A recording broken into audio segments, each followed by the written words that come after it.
The IBF strikes again.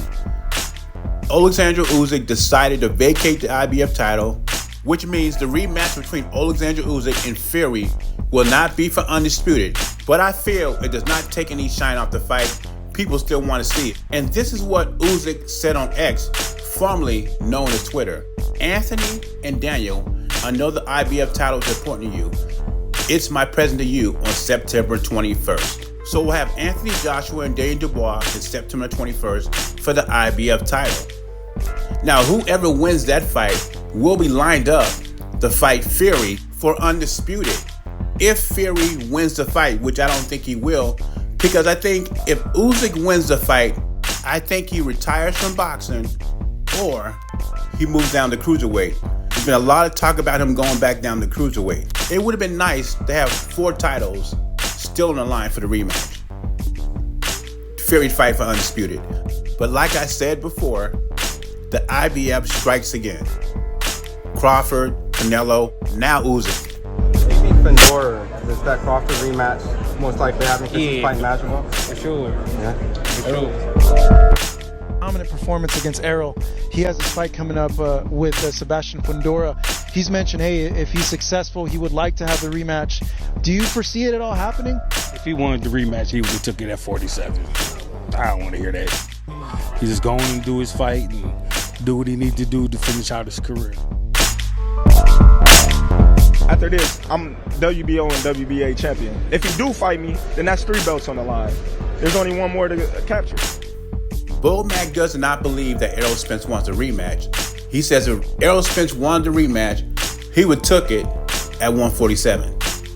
And Bomac does not seem very interested in doing Errol Spence-Terence Crawford rematch. But guess what?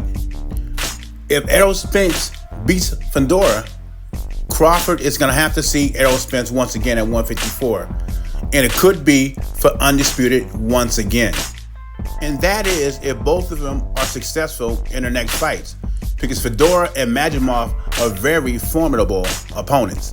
Do I think anything changes in the rematch? No. I think Crawford finishes Spence sooner than he did in his first fight. But the fans of Errol Spence, especially if Spence beats Fundora, will be hyped and they'll be saying the big fish is back. He's coming for Terence Crawford and he's getting it back in blood. Is that what they say? I think so. And to be honest, at this spot, I'd rather see Teofimo than Errol Spence at this point. Because I'm one of the believers that Spence has nothing left.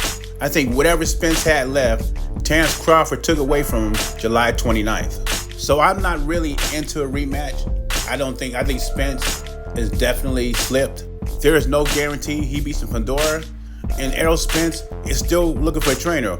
Or is he training with Roy Jones? There are rumors out there he's training with Roy Jones, but they are just rumors. And if he has Roy Jones Jr. as a trainer, and Roy Jones is an all-time great, but Errol Spence is not the guy that Roy Jones should be training. But Bomac is right when he says this. If he wanted a rematch, he would have took it then. Errol Spence activated that rematch clause because of pride in his fans. Errol Spence knew at that moment he did not want that smoke anymore.